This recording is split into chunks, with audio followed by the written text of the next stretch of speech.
romance in the night. Have you ever been kissed on a typical tropical night? Have you ever been kissed while the warm sweat insists hold you tight?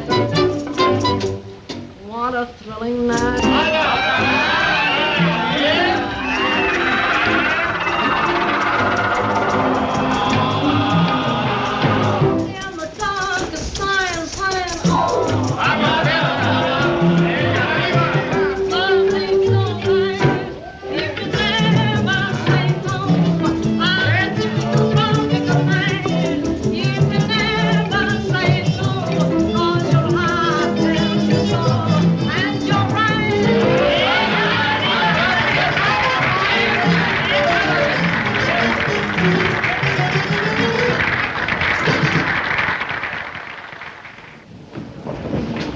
Think of her. I will not let this Americano woman take you away from me.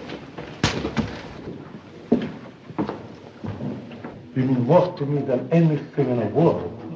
I've hardly known you but an hour. You may kiss my hand. And tomorrow, perhaps, you may kiss me. Until tomorrow.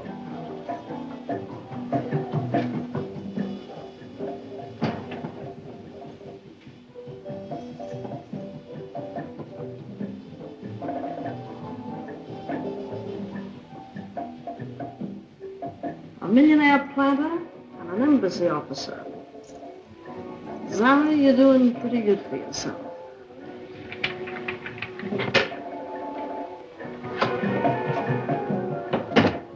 I thought I told you to leave that key the last time you were here. You do not think you can discard Rico so easily, do you? Well, if necessary, I'll have to do it the hard way. Rico, you're through. Through as an old tomato can. That is it, huh? Well, I am not going to give you up. Now or ever. Don't be stupid. You take my advice, you go back to your wife while you're still in good condition. That is fine advice after you have spoiled me for all the other women. You were spoiled when I got you. Women have pampered you all your life. Rico, you're no good.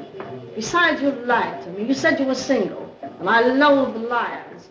No man can support a wife and me at the same time. Someone's going to get the short end of the deal, and honey, it's never me. Oh, where is that man, that officer? Why, he left. He had to leave sometime. Oh, you sent him away? No, he left under his own power. Look at me! Don't louse me up. Give me a light.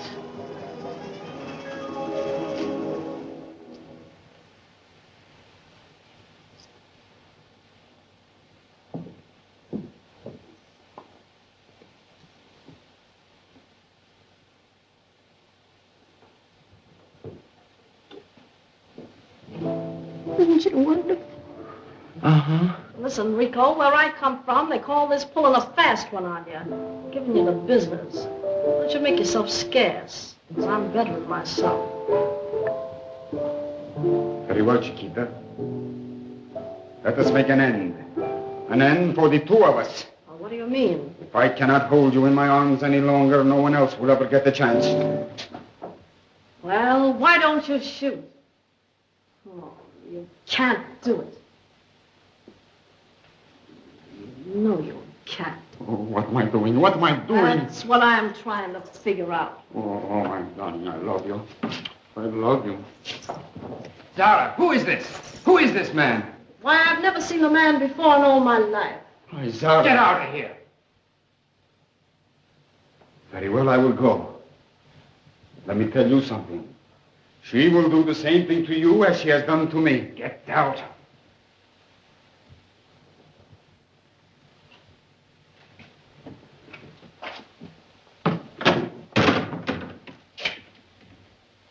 Zara, what was that man doing here?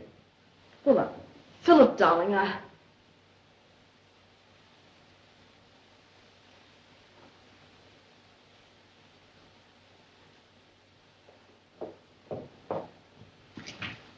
You haven't answered me.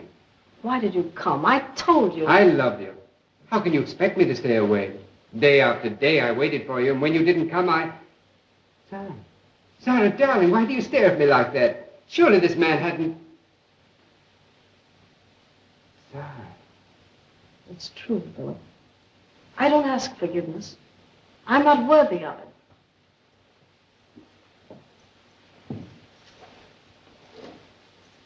But when you're gone, remember me kindly sometimes, for just a brief moment. When April comes around again with its blue skies and sudden showers, remember that April woman who drifted into your life as casually as a summer cloud drifts over a green field, and then it drifts on again. Now go, Philip. Go.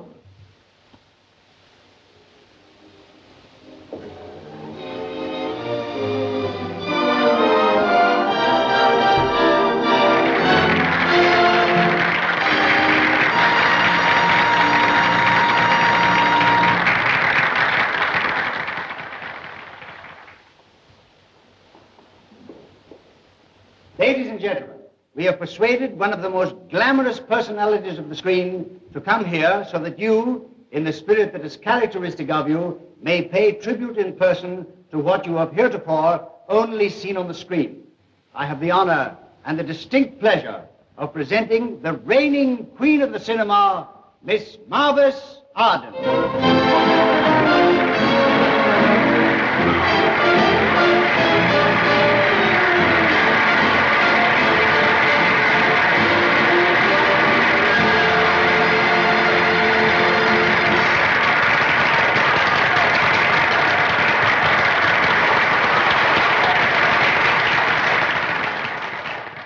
Then remember me kindly for just a brief moment. When April comes around again with its blue skies and sudden showers, remember that April woman who drifted into your life as casually as a summer cloud drifts over a green field and then drifts on again. And that, my dear friends, was the drifting lady, but it was not, please believe me, it was not the real Martha Sarden. I often say to my producer, Mr. A.K. Greenfield, president of Superfine Pictures Incorporated, A.K., I say, I always call him A.K. I says to him, I say, A.K., please, oh, please let me play a part that expresses the real me. A simple, unaffected country girl who finds her happiness in a garden and a swimming pool. But Mr. Greenfield always says, no, no, Marvis, you are a great artiste, and it wouldn't be fair to deprive the world of your genius. So that is why I play these fascinating sirens you seem to like to see. But, oh, I'm such a different person, really. Beneath all this glitter, Marvis Ardell is a very human person like yourselves. If you, my dear public, could only come up and see me in my little Italian villa in Hollywood, I'm sure you'd be disappointed in the dullness and simplicity of my life there. I know it's cruel to disillusion you this way, but I have to be honest, and you must take it in the right spirit. And now, my dear friends, I want to thank you for your kind appreciation and accept through me the thanks of my dear producer, A.K. Greenfield, president of Superfine Pictures Incorporated. Great fella. And now, my dear friends, I want to say good night. 1,000 good nights. And tell all your friends I said good night.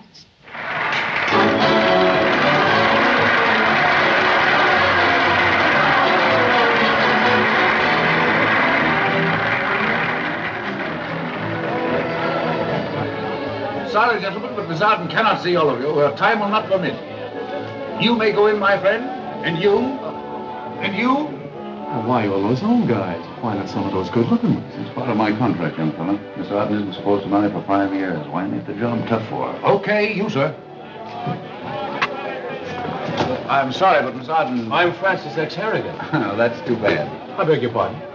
We handle Miss Ardell's admirers alphabetically. I'm just now getting into the B's. Rather a novel idea. I'll wait. Well, thanks. That's fine. You very big hit tonight, Miss Ardell. Yes, there was a great crowd out there, full of politicians. I felt I was putting a bill before Congress. Let him in.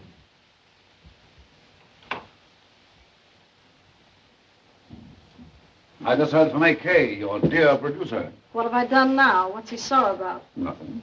And incidentally, I've never noticed his being sore at you. Well, perhaps that's why he's the producer and you're just the press agent. You mean I'm practically your slave? You are not. Slaves are generally useful. Your next personal appearance at Harrisburg ends the tour. Then back to Hollywood. Back to your Italian villa. I tell you at every performance, it's Italian. They can't spell it. How do you expect me to pronounce it? We'll be leaving for Harrisburg in an hour. You better hurry with your packing, Jeanette. The car will be right down at the station. Oh, no, we're not. I'm going out tonight with a friend of mine. With whom? Harrigan. He's running for Congress. I haven't seen him since I played Chicago with the Follies. Oh, no, you don't. Now, wait a minute. Every time I make a date, we're either leaving town or rehearsing or something. Jeanette, give me my black gown. Yes. My job is to keep you stainless as a lily, and I don't mean a tiger lily either. This one here? Yes. Oh, but why don't you wear that white gown? I said the black one. I think you're lovely in that white one. Now, listen, when I say... Oh, I am, huh? All right, the white one. Where are you going with that ward healer? To the palace roof, and don't you be a heel. Don't worry, we won't even be seen. I'll get a private dining room or something. And I say you won't. I'm running this show, and I'm running it till the tour is over. You're not going to hand me the same bill of goods you handed your last manager. Well, what are you going to do about it? Phone Greenfield. Tell him what I think about you. And if you don't think I'll tell him... Hello? Get me Hollywood, California. Granite 3200. Mr. Greenfield, you're a great star and can't risk a scandal. Your private life has got to be an open book. It is. I'm just looking for someone to read it. Hello? Hello, Mr. Greenfield? This is Morgan, A.K. I'm in Washington.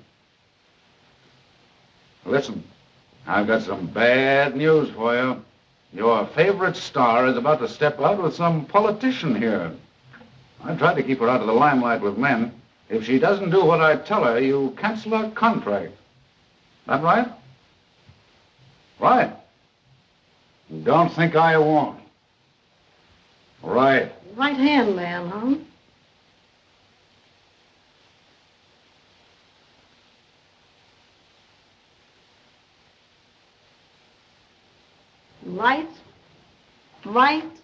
Right. Say, I could have you fired like that. If that's the way you feel about it, why don't you? I don't know. I talked it over with myself last night and we both went to sleep. Say, haven't you got some letters to write or something? Good idea. Wire to AK wouldn't hurt a bit. Oh, do that. It'll keep you amused. I could like that guy if he wasn't so hard to get along with. Alice, Maynard D, please. Yes, thanks. Marvis, this is a positive thrill. I always say a thrill a day keeps the chill away. Hello. Yes? This is Francis X. Harrigan. I'd like a quiet little table on the roof for tonight. Just two. And alone, you know, seclusive. Someplace where we'll be alone. Hello. Hello, Amalgamated Press? Well, listen. Marvis Arden is the guest of nominee Harrigan at the Palace Roof tonight. The press is invited.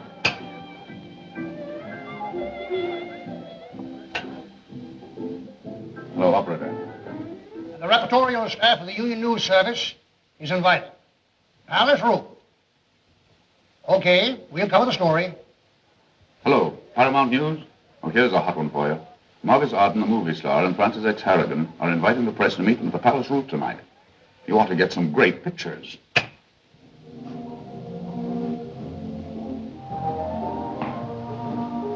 Well, I'll say one thing for these stars. They're not under contract. They can stay out as long as they want. It's great to be with you again, Marvis, darling.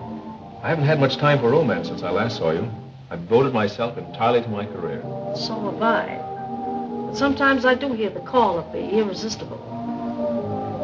Don't you?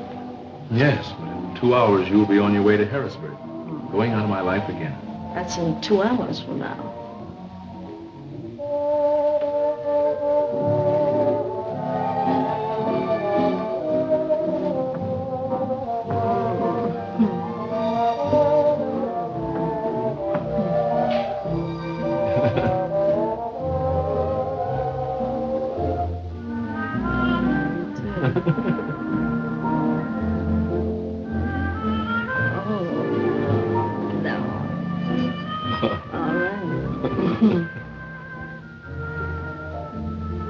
Something seems to tell me I'll be going to Harrisburg. Oh, phone me before you leave, and I'll be stopping at the Penn Harris Hotel. No, darling. I know nothing. You tell me. That's fine. Now, will you give us one with your arms around the massage? What is this? What is this? Did you... No, did you? How about a story from my paper? How long do you know Mr. Harrigan, Miss Harden? What is going to happen, Miss Harden? Happen? Why, nothing's going to happen. Mr. Harrigan and I are friends. Just friends, aren't we, honey? Mr. Harrigan. Yeah, sure. I was just recalling the time in Chicago that... Well, I don't really believe the public would be interested in that, Miss Arden. What, not interested in politics? Oh, no, Miss Arden, I was only jesting. Give us a break here, will you? Okay. Have you any particular platform, Miss Arden? Well, the one I act on. Well, haven't you any political views? Well, let me see. I really... Well, of course you have, Morris. Tell them the one about more marriages. You know. Tell them that one. Just a mouse studying to be a rat. What a platform. Marriages? Sure, let's have it. Yeah, tell us the whole story, Miss Arden. Don't crowd me, boys. Don't crowd me. What I think the country needs is more marriages, more happy homes. Look at the millions of lovely girls wasting their lives in factories, shops, offices, and restaurants just because millions of men can't afford to marry them. When April comes around again with its blue skies, and what's going to become of the country? Yeah, but what can be done about it, Miss Arden? The state should make it possible for them to marry. Endow matrimony the same as we endow hospitals and colleges. Give every unmarried girl a dowry and provide every young couple with a home, furniture, radio, and Italian villa. And a baby grave? Well, that depends whether you can play or not. Well, but Miss Arden, I don't think that... Sorry, well, you take him, boys. He knows his campaign better than I do. Pardon me, boys. All right. See you later, boys. Is that going to be your campaign, Mr. Harrigan? You agree with Miss Arden? Well, Mr. Harrigan, can we quote you in connection with Miss Arden's statement? Well, of course, I think that, well, as my constituents have so often said, I feel that I... Laugh that off.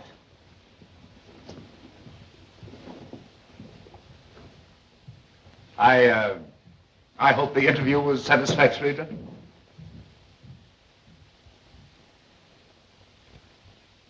you.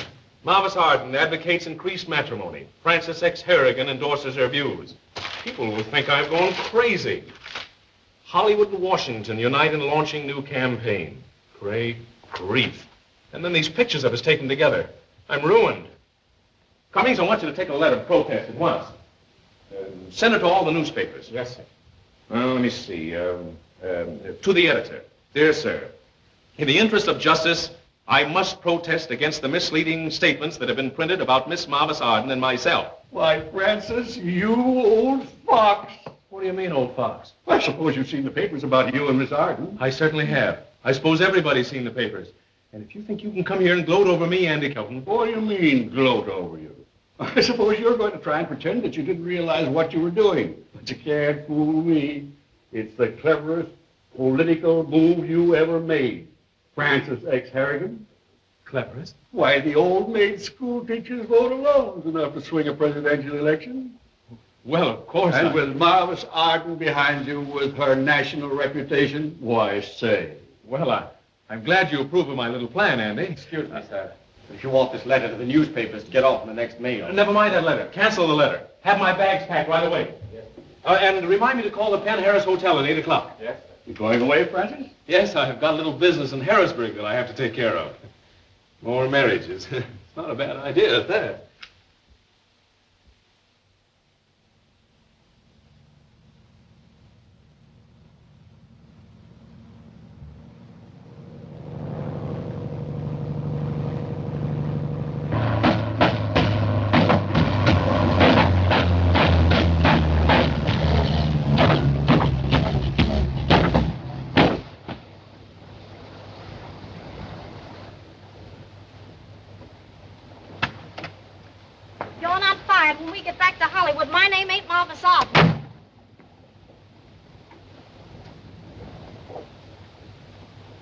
Well, think you can find out what's wrong with this silver-plated perambulator? I did. I couldn't fix it. She's got the toolbox full of hair wash and cold cream. Careful, my man. Surely you don't expect the talk of the talkies to ride around the country in a common domestic model. What would her public say? Then they should have imported an interpreter for the car. It's intolerable, simply intolerable. This is a fine state of affairs. AK shall hear of this, I promise you. He pays you all exorbitant salaries for the sole purpose of protecting me against these petty annoyances, and this is the result. I pay $20,000 for a car, have it made to order, upholstered to order, design the color scheme myself, and now it won't go. What's the matter with this screwy thing? I don't know. He don't know. Don't know, but you must know. I pay you to know. I never heard of anything so Intolerable. intolerable. Don't interrupt me. And what are you going to do, just stand idly by? I'm not standing idly by. I'm looking for a place to telephone. Telephone. You ask me, you framed this thing yourself.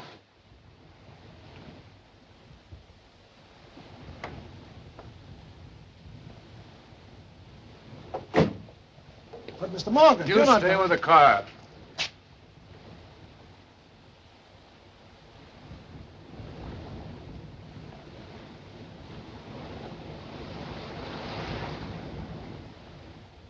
And the state should make it possible for them to marry. Period. It should ENDOW matrimony give every unmarried girl over 25 a DOW RY. Miss Klein, what is DOWRY? Means if you marry a girl over 25 years of age, she would get so much money. She? Don't I count? But you're a man. That ain't my fault. Sounds to me like a play for publicity. Didn't she do that in another picture? I pretty near swear I'd seen her in that same thing before. She was a South Sea native or something. Oh, no, Miss Kate. She never played anything like this before. Well, all right.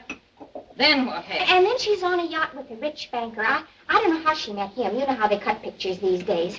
But anyhow, he keeps pestering her, so she stabs him.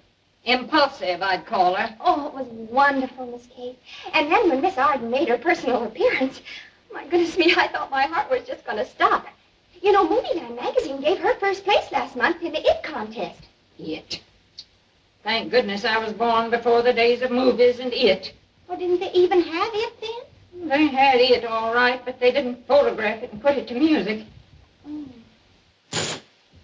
My eggs. I want my eggs. You understand? Oh, Professor Rigby, I'm so sorry. Oh, stuff yourself a duck, you old fuss budget.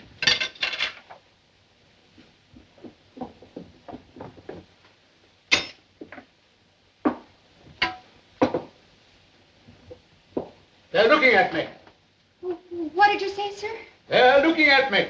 I ordered them turned over. You heard what I said. Mrs. Struthers. Oh. Mrs. Struthers! Mrs. Struthers!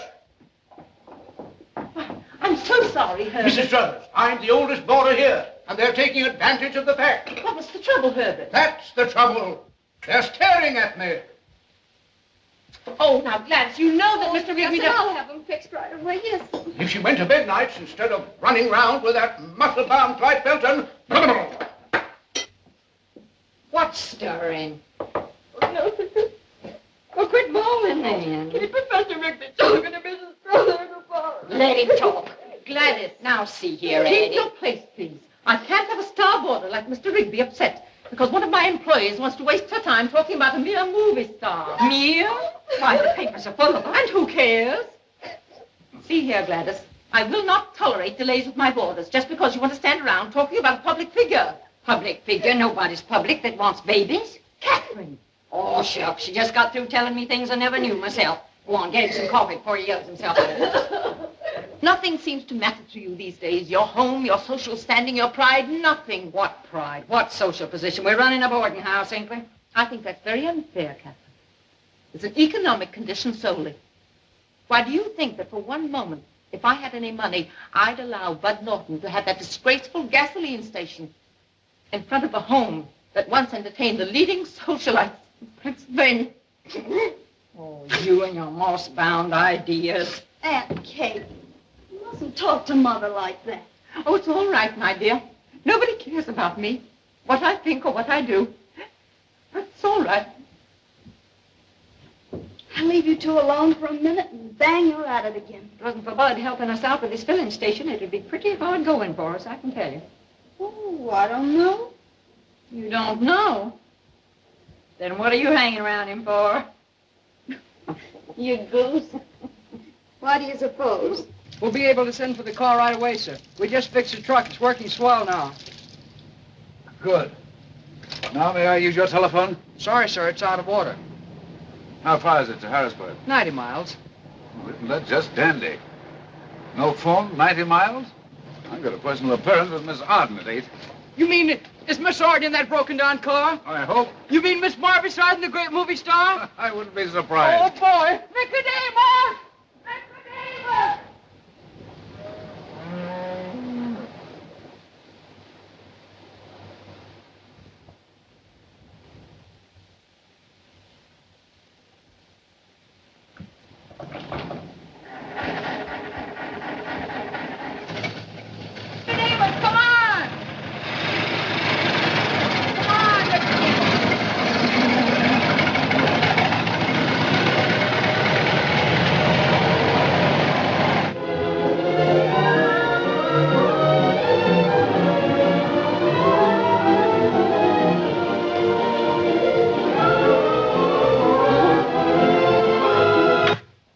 Kind of loud, wasn't it?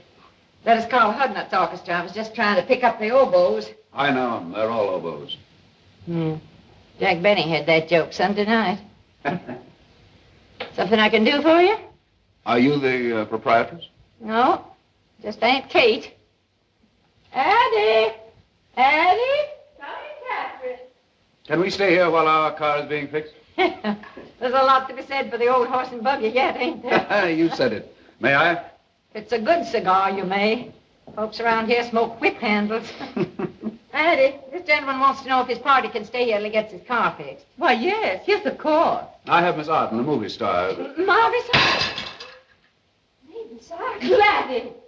There's another hotel down the road about a mile. Oh, nonsense, Catherine. Miss Arden, the movie star, in person. I'm positively thrilled. And we've just the room for her, with the loveliest petunias growing outside the window, and a beautiful hand-carved bed brought from England by my grandfather.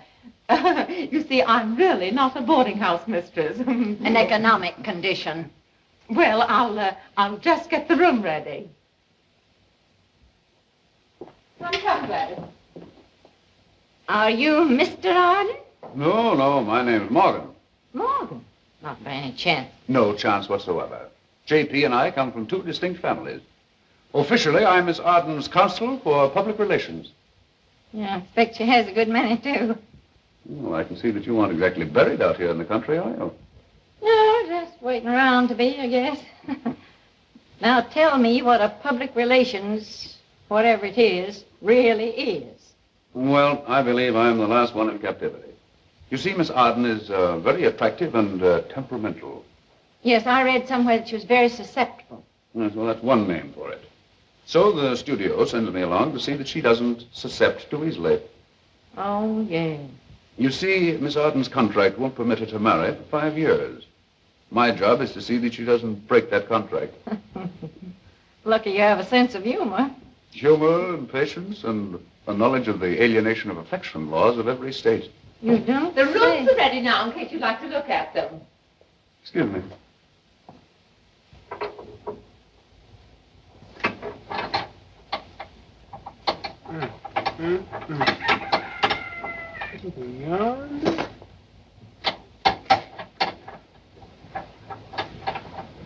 Hey, you come on, fix this, will you?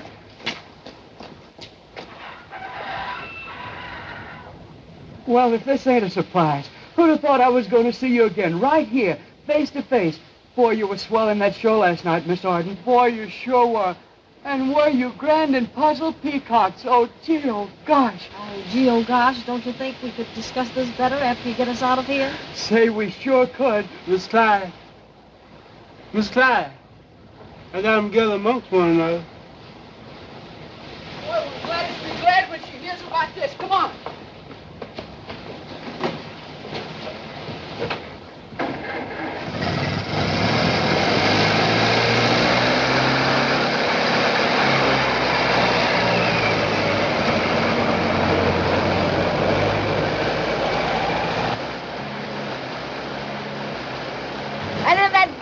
grave scene. Boy, was I scared. I thought they were going to kidnap you, sure. And I bet there would or two if it hadn't been for me. Hello, Jewell. Miss Margaret Arden, the big movie actress. She's back there in the car. You mean the one in that picture, Love is Such a Stumpy String? Yeah, that's the one.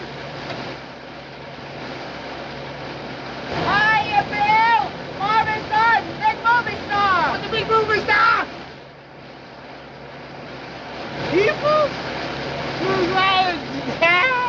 Hi, Andy. Margaret Arden, the big movie star. She's in the back. Margaret Arden?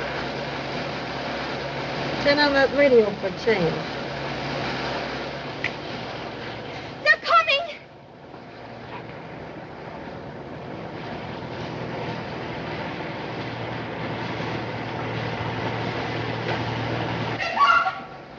They're coming right now! They're coming down the road right now! Come on, here comes Margaret! Come on, everybody!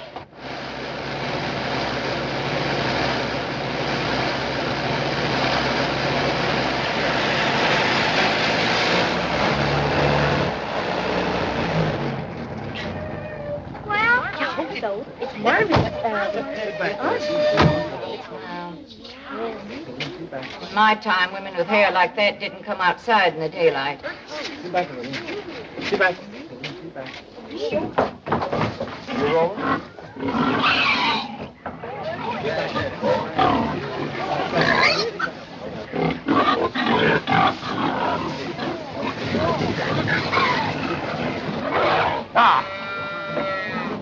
Marvis? AK was right when he said we're making pictures for a lot of maroons. We welcome you, Miss Arden. We hope your stay at the Haven will be a happy one. Oh, I'm sure it will be. If I could just have a moment's rest, then I'd be so glad to meet my public. Come, Morgan.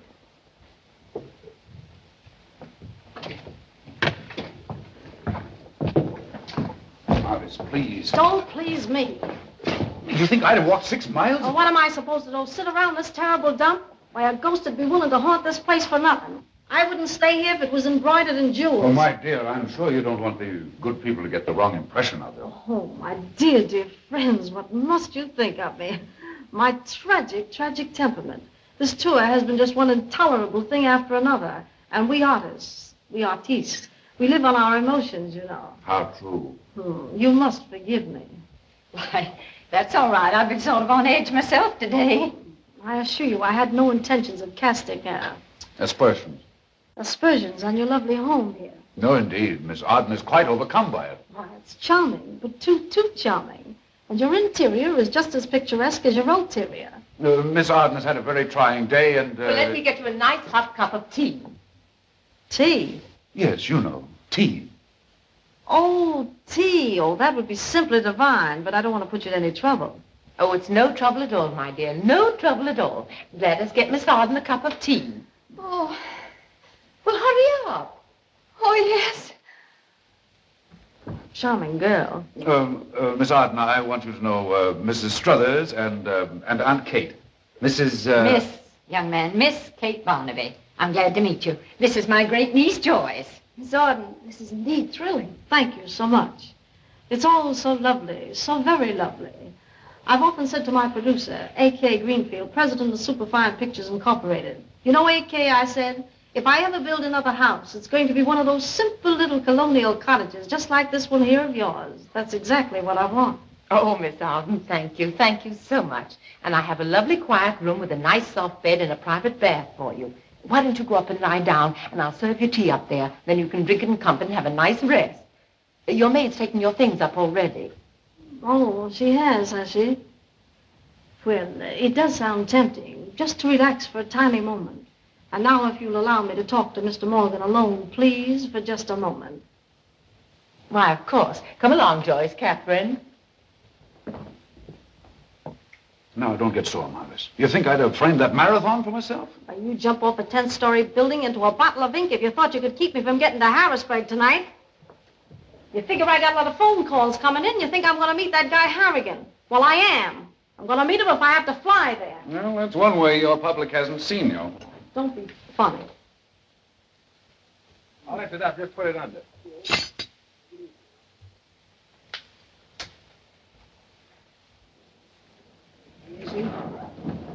again. What large and sinewy muscles. Where's that room they got here for me?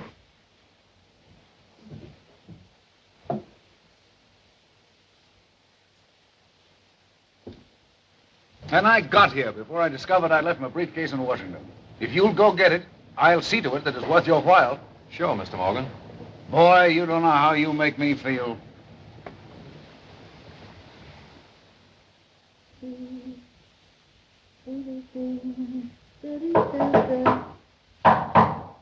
Let him in. Yes, my mother.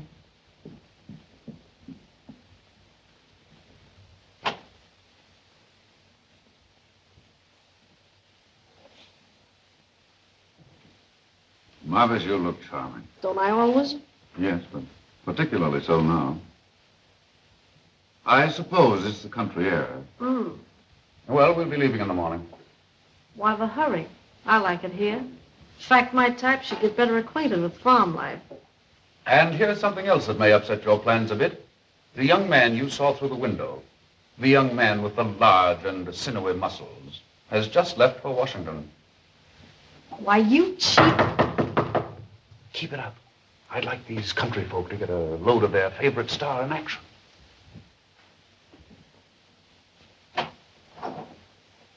Clyde just got back from Gettysburg with the Corps, Mr. Morgan. I thought you went to Washington. I intended to, but Clyde wanted to go, so I sent him. Would you mind coming down to the Corps?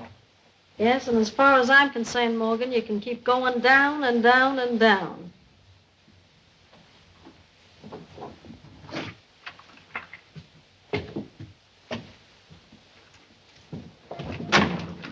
Miss Arden's in her room, I suppose. Yes, sir. She's gone upstairs to rest.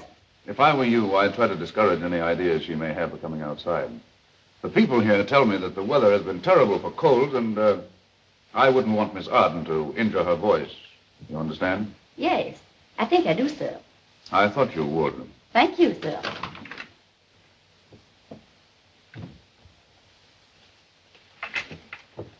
I think it's practically a miracle that you're right here in this very room, and I saw you only last night in Washington. It's the most thrilling thing that's ever happened to me. Really? Well, that's very sweet of you. You say he owns the gasoline station? Yes, and he helps support the house, too. Married, I suppose. Well, not yet he isn't, but Further talk would be a waste of time. I beg your pardon, ma'am? Oh, I was just saying, if you'll just set down the tea, I'll try and drink it. Oh, how silly of me standing here holding this tray all this time. Well, you must think I'm an awful ninny. Oh, no, my dear, not at all. Shall I pour it for you? No, I'm quite capable of doing that myself. You've been very good to me now. Miss Arden, I promised I wouldn't annoy you, but I was wondering, would you be kind enough to do something? Autograph a picture? Well, yes. Well, how did you guess? I sort of sensed it. One's senses become very keen in my profession.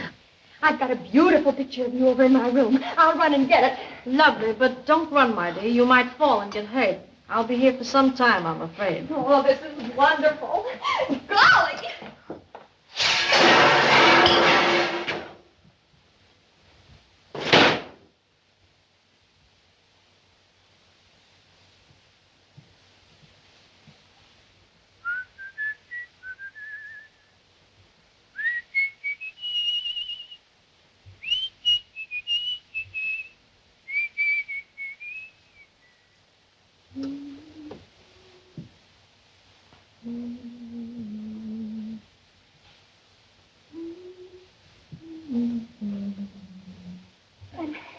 And she told me if I'd bring her some tea this afternoon, she'd give me an autographed picture.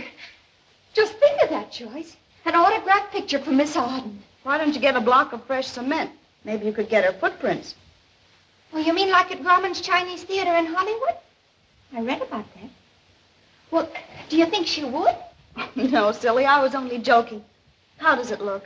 Oh, Joyce, that's lovely. My sister will be crazy about it. Say, do you know this morning she told me that she's going to name the baby after Miss Arden? Marvis Dackett. Isn't that too cunning for words? Why don't you go on and get your dishes done? All right, Joyce.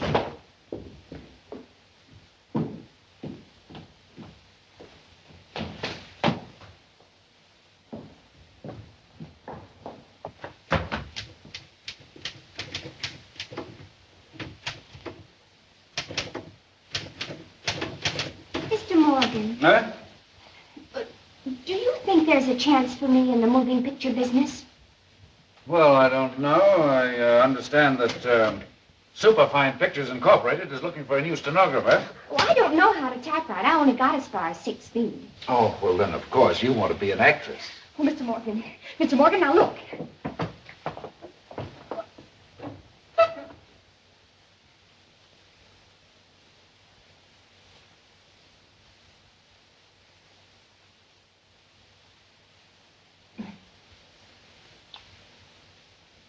Falling in love again, never wanted to...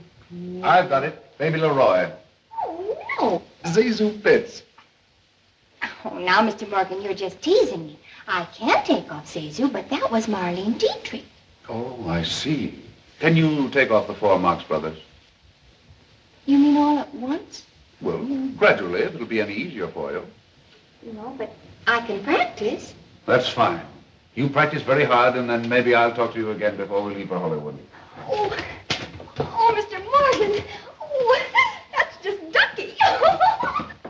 Ducky. Oh, Mr. Morgan, I'm sorry, but Miss Arden... She has, huh?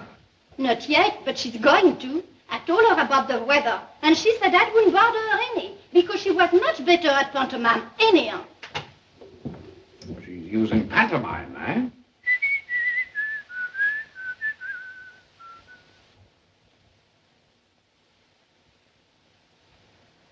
Oh. Hello.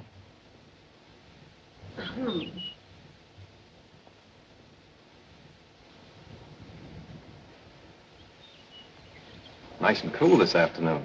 Is it? I'm sorry I don't carry spare parts. But of course not. I wouldn't expect you to.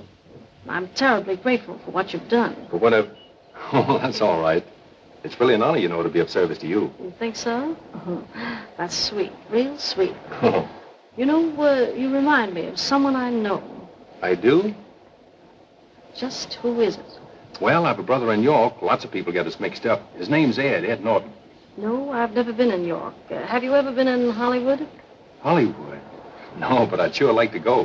Why, you mean you'd like to get in pictures? Acting? Yes. No, it's the mechanical part of the movies that interests me. How they hitch up the sound of pictures and all the technical details. Yes, it's marvelous. But too marvelous. Yeah.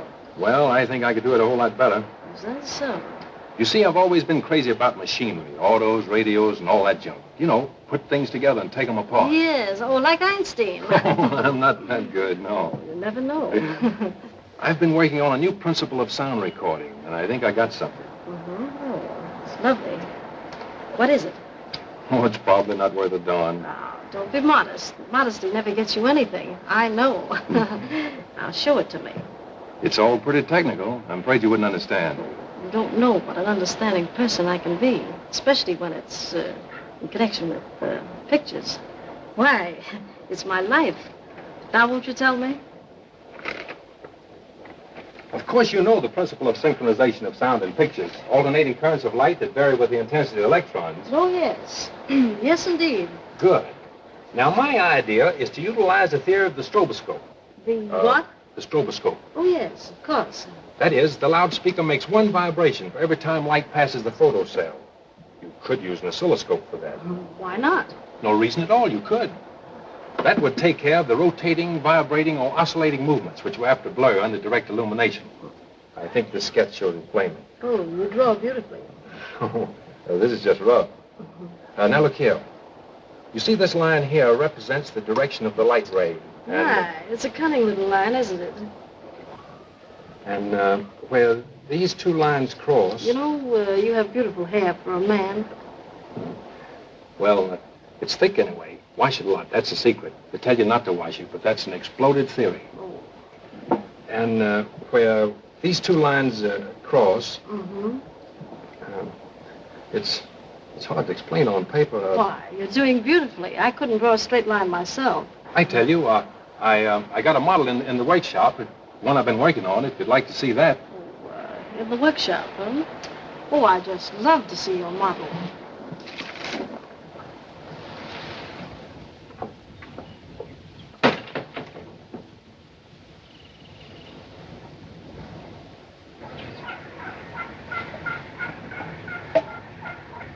One hears such terrible things about these movie actresses.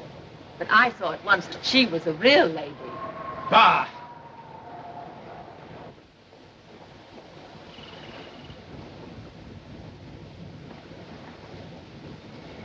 Is this workshop very far away? Not that it matters. So I adore walking in the country. No, it's just a few steps more. Well, Miss Morgan. Oh, Miss Morgan.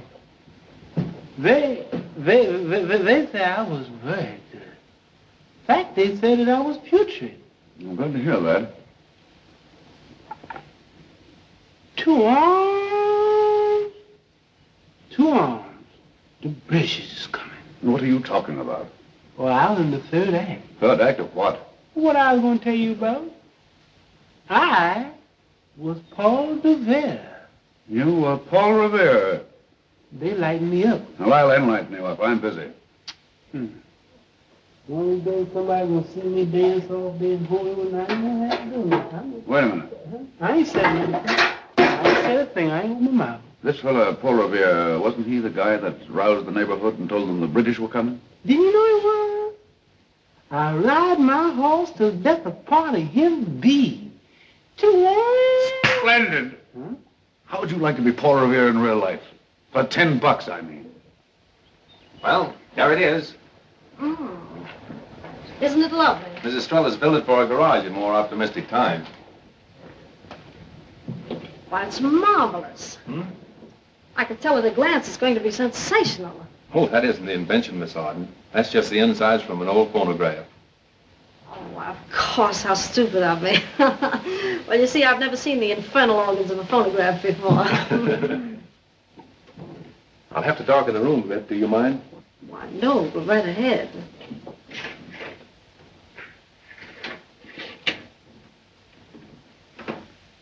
This is the invention. Oh, so that's it. My, it looks quite revolutionary. Frankly, it is. What about all those little things around it? Do you think you'll ever be able to explain it? I'll try to explain it to you a little more fully. I'm afraid I didn't make myself clear outside. Oh, I'm sure it's much clearer now. And I hope it speaks for itself. Yes, let it speak. And you and I can have a nice little talk in the meantime.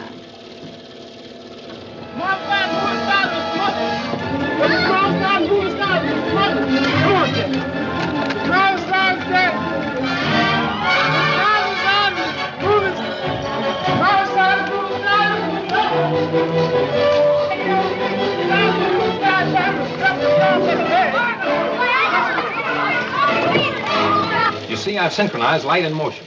The shutter which controls the light beam revolves at the same rate of speed as the fan blades. They synchronize and become one, which makes it appear that the fan is standing still. But my only trouble now is to stabilize those speeds. Well, that's it. Why, it's stupendous. And I can be of great assistance to you. I can't tell you the number of men I've helped to realize themselves. Well, now, say, I don't know how to thank you. Well, don't bother with that now. I've kept you a pretty long time. Not long enough, perhaps. Well, anyway, I think we'd better start back to the house, or they might think I've run off with you. Would you, if you had the chance? Well, We'll go into that later.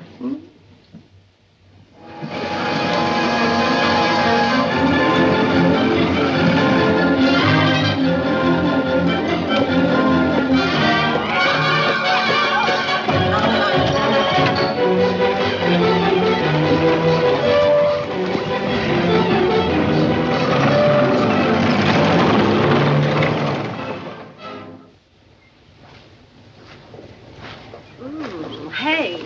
What? I said, hey.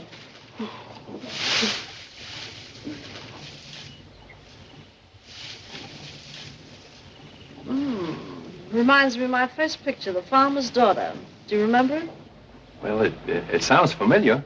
Oh, that's the one where I start out on the farm and then wind up singing in a nightclub. Then, disillusioned, I go back to the farm in the end. It was a lovely story. I felt very sincere in it. I love it.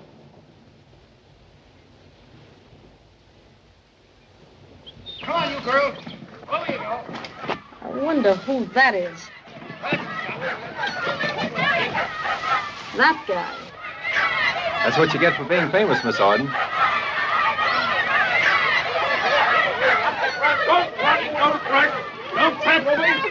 right, you'll all get a picture. What are you? Line them up over there, will you? Come on, get in line. Come on. Now, this here's a fine place to work. Come on, get step up.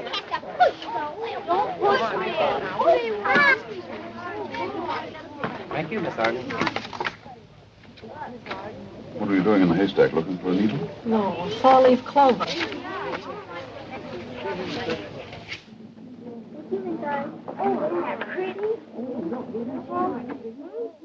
Oh, you're crazy. I went in to show him my invention. You had no right to.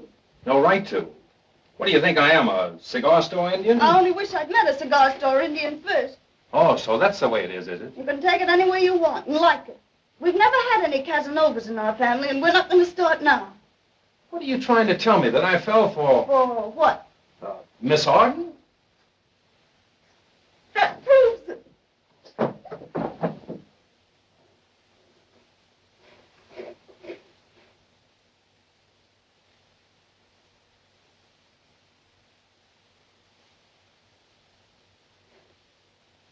Well, if I remember correctly, you called her a hussy. Yes, and you said she was public. Now we're both right. Well, anyway, Bud's old enough to know his own mind. Not in an emergency. You just want to get rid of him, that's all. You ought to be ashamed of yourself. I came to you because I thought you were a gentleman, Mr. Morgan. Now that I see you are not, I intend to place this matter in the hands of certain people in Gettysburg who will demand and get immediate action. I tell you again, and you must believe me, Professor Rigby. Miss Arden was out there hunting four-leaf clovers. Bah! Bah to you, sir. Nature never made a sweeter woman than Miss Arden. A lady. A lady at birth. A lady now. She comes from one of the finest families. New Guinea. Oh, please, Marvis, you've got to listen to me. This fella Rigby means business. So do I. Please be serious. Give him 5 minutes with the scandal sheets, and you'll hear from A.K. For doing what? Oh, for rolling a hoop, playing jacks with the kiddies. I did nothing. I have a chance for a pleasant little tete-a-tete. I only borrowed the guy. I know, but Rigby is... Oh, after you get through with me, I'm Lucretia Borgio with a cup of poison in each hand and death in every glance. I'm not interested. But you'd better think of your reputation. You think of it. That's what you're being paid for. Good heavens, what else am I doing? Rigby's in his room right this minute, putting on his other pair of pants, getting ready to go to Gettysburg. Well, stop him. How can I stop him? Steal his pants. Oh, be serious. Sitting bull. Not bad for a guy that's been sitting all his life.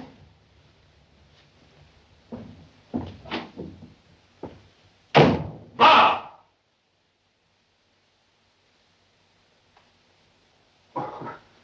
I'm terribly sorry. Sorry about what, Michael Mann?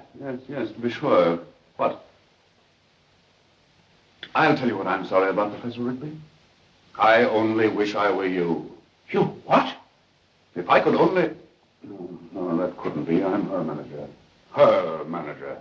Supposedly the finest manager in the world. I don't understand. Why, the idea. Why, Crawford Slipingle is one of the finest actors in the world. Crawford Slipingle? He's the man I want her to put in her next picture. But do you know what she said to me? She said that you are the perfect type to play that particular part in her picture. I? No, 1,000 pardons, Professor Rigby. She wanted me to come to you and ask you if you'd make a screen test. Splendid actor you probably are. She's usually right, confound it.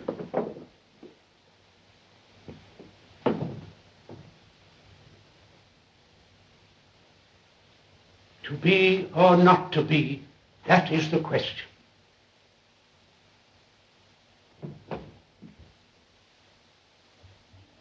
Long distance. Hello, Washington. Yes, Harrisburg's ready for you now. Go ahead, please. Hello. Hello. Penn Harris Hotel. I want to talk to Miss Marvis Arden. Are you the gentleman who left the message early this evening? I'm sorry that Miss Arden isn't here. But hold the wire. I'll see if the desk has any information. Desk clerk, has Miss Arden checked in? No. Say, did you see this? What? Why, she was kidnapped this afternoon. Can you imagine the nerve kidnapping her in broad daylight? Kidnapped? Kidnapped? Kidnapped? Hello, operator. Get me the police department. Yes. Hello, Bronson. Yes, sure, the chief of police. Hello. Hello, Bronson? Repeat. Washington police calling all cars. Number 817. Number 817. The disappearance of Margaret Arden, the motion picture star, has been reported. A town car of foreign make, California license plate, 3W William 5, number 3W5. Can you beat that? And I seen her only last night in Drifting the Lady.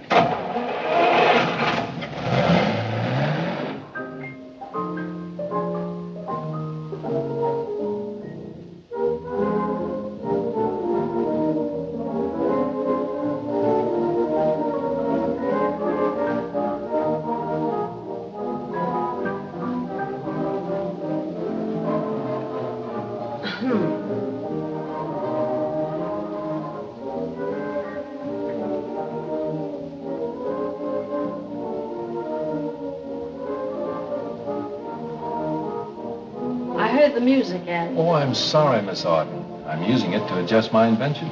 But I thought I turned it down low enough so nobody'd hear. But my dear, I love it.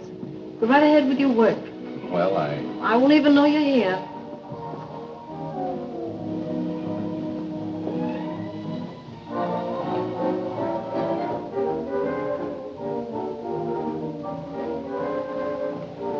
I'm afraid it's kind of chilly down here. You won't catch cold, will you? Cold? Why, I don't know the meaning of the word. At home, I lie about with hardly anything on. Well, I suppose you can get used to hardly anything. My, isn't that a divine tune? Don't you adore dancing? Yes, I do. Oh, what do you intend doing with it after it's complete? What do I intend to? Oh, you mean this? Well, I guess the inventor never thinks about that sort of thing. What would you suggest? Oh, I've been seriously thinking about it. The invention, I mean. I wouldn't be a bit surprised if it would revolutionize the whole picture business. You really think so? I know so. But you'll have to take it to Hollywood. Oh, not a chance. I don't sell enough gasoline out of those pumps of mine to buy a ticket to the state line. But you don't have to. I don't what? I'm going to take you to Hollywood myself. Hey, wait a minute. Oh, yes, I am. I've talked it all over with Mr. Morgan. He thinks it's positively a marvelous idea, and so do I. And I'm going to have you meet all the big executives in Hollywood. Why, they'll just thrill at your invention. Why, you'll be making so much money you won't know what to do with it. Oh, lovely music, isn't it? To Hollywood. You like to dance, honey? Boy, wouldn't that be a break.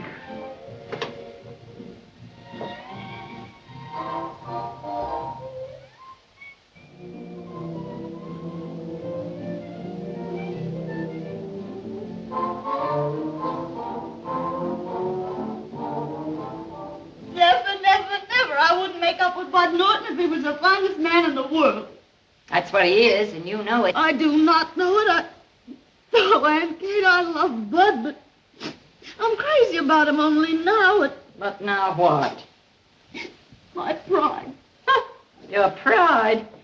You mean your family's pride? Now, you listen to me. You want Bud, but you're not willing to fight for him. I had my chance once, and I was too proud to fight. Even now, when I think about it, it does something to me inside. You've got to work for love, just like we've all of us got to work to earn a living. And if this woman's got something that's taking him away, you find out what it is and add a little bit to it.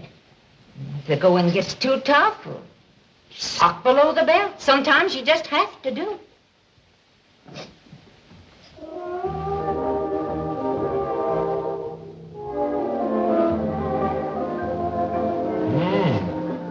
Oh, you like my perfume?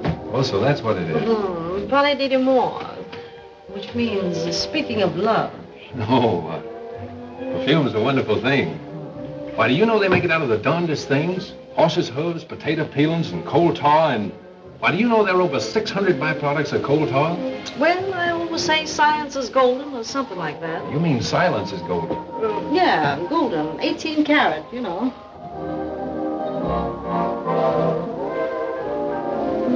Moonlight and music. It does seem a shame to let them go to waste. You know, I was saying to the moon, just the other night. Wouldn't it be grand if I should find my one delight? I was saying to the moon, love can't be so far. Never thinking you would soon be standing where you are. Oh, I just stood and stared at you. I could hardly contain myself. Then I tried to explain myself, but all the time you knew. When you stepped into my life, it was opportune, just as though you were heard what I was saying to the moon. I was saying to the moon, just the other night, wouldn't it be grand if I... Oh, honey, forget that. Come on, take a little relaxative. Such music. You know, I'm really not a very good dancer. Just take 2 steps forward, dear. Lovely. You want to rate yourself.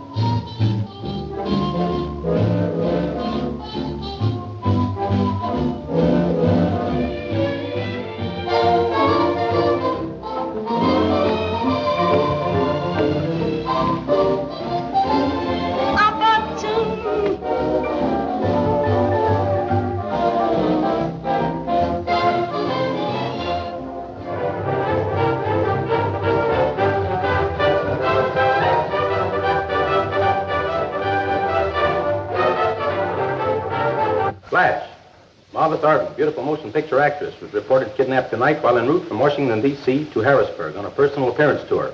The police have been notified and an intensive search is being conducted for the glamorous star of Drifting Lake.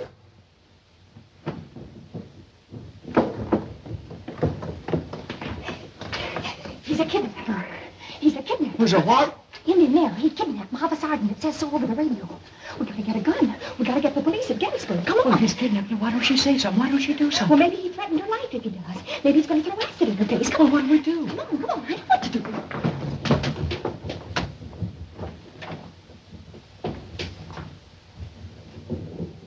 You're not very romantic, are you, dear? Well, I guess I haven't had much time for it. But I feel you could be if you let yourself go. That's what I'm afraid of. You know, honey, it isn't often I get a chance to talk to someone who understands. You don't know how I'm suffering for my career. All because Mr. A.K. Greenfield, president of Superfine Pictures Incorporated, loves money. Money, what does it get you? Well, it seems to have gotten you pretty nearly everything a girl could want. Automobile, jewels, and swell clothes. What do they matter? When I've missed the one thing in all this world that really counts. Love. The tender, honest love of some simple man who understands me. And here I've been practically a slave, chained to a 5-year contract that forbids me to marry. A slave to A.K.'s greed for gold. Gold. It does seem terrible when you put it that way. Only I could meet someone before it's too late. Someone like you. Me? You can't mean that I'm nobody. I haven't anything. Not a thing. Honey, you got everything. Everything my dream man needs to make me happy. Do you mean that? Oh. Look into my eyes and read the truth. Yes, your eyes. It's sort of hard to tell what color they are. It's like what? It's like the water in Miller's Pond. In the winter with the sky overhead, it's as blue as anything. And in the fall, when the leaves turn, it's sort of gray-brown. And your hair. What about my hair? It reminds me of golden corn tassels waving in the sun. I've never seen hair like it outside a magazine. Oh, I guess I'm talking like a fool. No, you're just divinely sweet, and I'm kind of crazy about you. Do you mean that? Do I? Why? Listening to the music?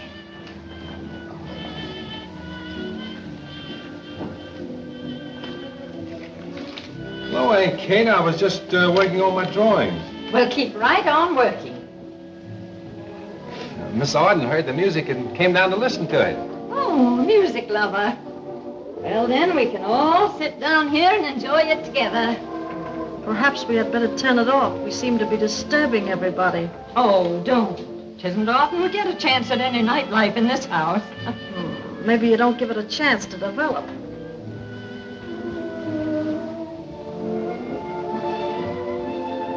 Aunt Kate, don't you think it's kind of late for you? Not too late, I hope. The Night Owl Serenaders come on at 2. You love them, Miss Arden. At 2? It's almost that now. Oh. I really must be going. I'm usually in bed at this hour. This must be one of your off nights. I'm beginning to think so. In fact, I'm sure of it. Oh, don't go. Oh, I thought we could have a nice visit while we were listening to the music. I'm sorry. You spoke of cooking at dinner. Have you tried this new way of cooking spinach? You take your spinach. You take your spinach. I don't need any. Good night. Well, Mr. Morgan, what are you going to do about it? If you ask me, I think you've been lying. I think you're in on this scheme to take Bud away just so you can steal his invention. And I say you should mind your own business. If Bud Norton wants to go to Hollywood, let him go. Isn't that so, Mr. Rigby? Well, You keep out of this. But Addie here? I'm talking to Mr. Morgan. Shut up. Now then, Mr. Morgan. Dear Auntie Katie, Marvis Arden isn't such a bad sort. If she's a little hard-boiled, well, she's had to be hard-boiled to get where she is. She kept on going up until suddenly she found herself a pampered, glamorous celebrity with the whole world at her feet. No wonder she's kept her head as well as she has. Naturally, she's affected sometimes. A darn few of us who wouldn't be. But underneath it all the glitter... She has a heart of gold. Well, I guess I just can't help making a noise like a double truck ad in a movie magazine. But I more than half mean it at that. Come on, Marvis, forget about this fella. It's for your own good. You know you've fallen for him. Oh, what about it? Well, aside from the question of your contract, there's Joyce. Oh, I figure that's just a schoolday romance. I played that part, too. No, it's deeper than that. All right, all right. Don't try to sell it to me.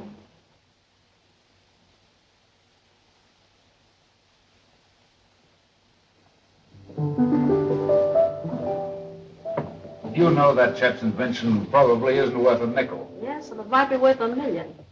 Marvis, this is the first time I've ever known you deliberately to hurt anyone. You're going to break his heart, and you're going to break hers, too.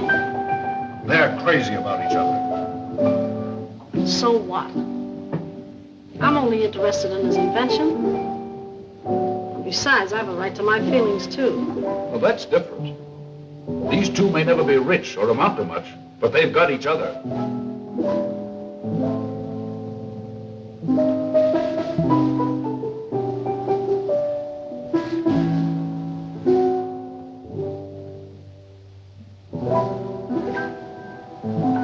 They have each other, and before long... You don't seem to... Oh, what's that? You know what that is, Marvis. I don't understand. You mean the girl is... Yes, Marvis. This morning she broke down and told me everything. Oh, some fine goings-on around here. Oh, now, don't be that way, Marvis. We haven't the right to cast the first stone. Maybe you haven't, but I get the right to cast the rock at Gibraltar if I want to. And I thought she was a simple country girl. But she was, Marvis. That was her undoing. They're just babes. Babes in the woods. Yeah, well, they should have kept out of the woods. I thought you'd be more understanding than that, Marvis. More, do you remember your picture, Purity and the Maiden? Do I remember? Why, they held it over at Paramount for 10 weeks. Well, Joyce reminds me so much of the girl you played in that. A country girl, deceived by her own innocence. Yes, it was a beautiful part. I always felt it had more of the real me in it than anything I've ever done. And you remember the scene where she meets the man who deceived her? He thinks she's going to bawl him out. Instead, she forgives him. She says... Yes, I know. I've learned through pain the joy of perfect understanding, because suffering has taught me to be big enough to forgive. I was marvelous in that part. That's because it was the real you speaking, Marvis. And now that you know the truth, the tie that binds this boy and girl together, you can't take him away from her. I ain't taking them away, you and your evil-minded innuendos. I suppose the rest of the world be satisfied to believe the worst of me. I'm afraid so, Marvis. The world is your public. It does seem terrible to sacrifice Buddy's future just because of a lot of foul-minded people. You can still help him. Leave me. I must have a moment or two alone. A moment or two to commute with myself. I know you'll do the decent thing, Marvis. Get out!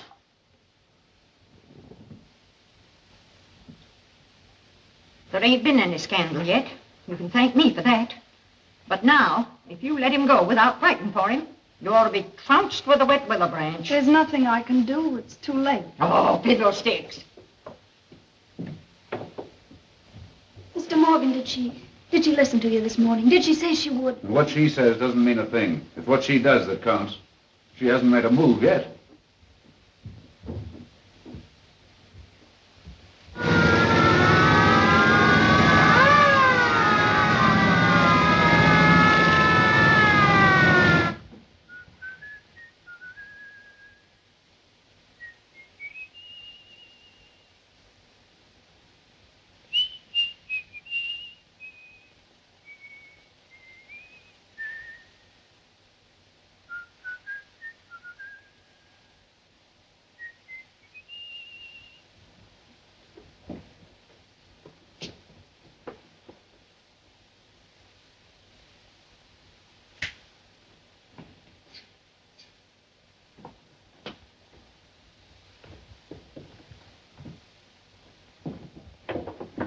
Well, I'm all ready. Bud, I'd like to talk to you for just a moment. Why, sure.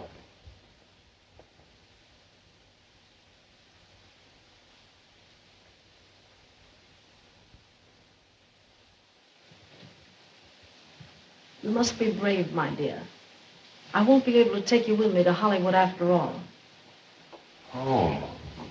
Now, don't look at me with those great bewildered eyes. Huh? Don't make it too difficult for me. Someday you'll understand, perhaps. But what's happened? I haven't done anything, have I? You haven't done anything, my dear, and nothing's happened, only that our little interlude is ended. Oh, what? I mean, it's ended. But I don't understand. Well, you see, I'm a creature of whims, and this plan was one of my mad, mad whims that I've decided to forget. Why, Miss Auden, Oh, why, you're taking it so bravely, so splendidly. But you must try and forget me. Forget you? How could I? Well, if you can't, then remember me kindly for just a brief moment. When October comes around again with its blue skies and sudden showers, remember that strange October woman who drifted into your life as casually as a summer cloud drifts over a green field and then drifts on again. Of course, it is disappointing, but still, I suppose it's the only...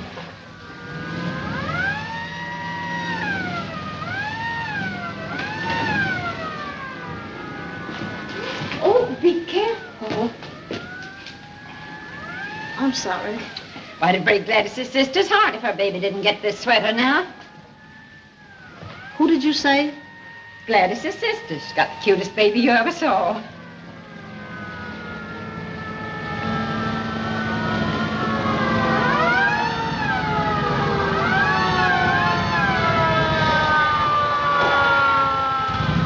Well, Marvis, we're all ready. You dirty thing. Come on, hurry! Come on! There he is. There's the man that kidnapped Olive Sergeant. What is this? Take your hands off me. Kidnapper? What do you mean, kidnapper?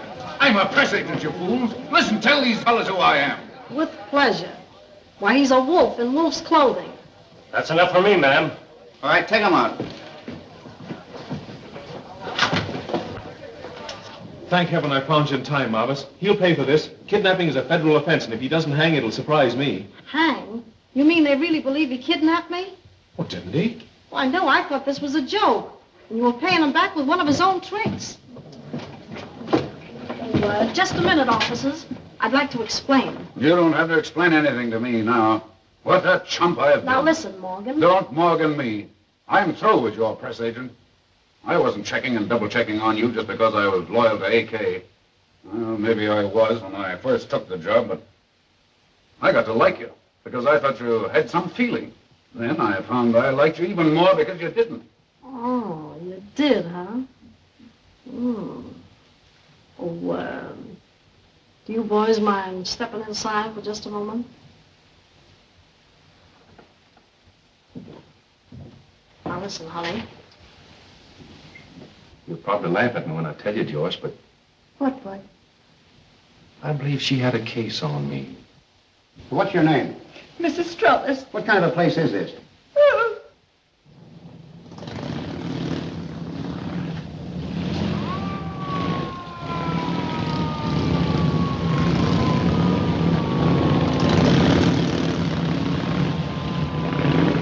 Your lips were made to kiss.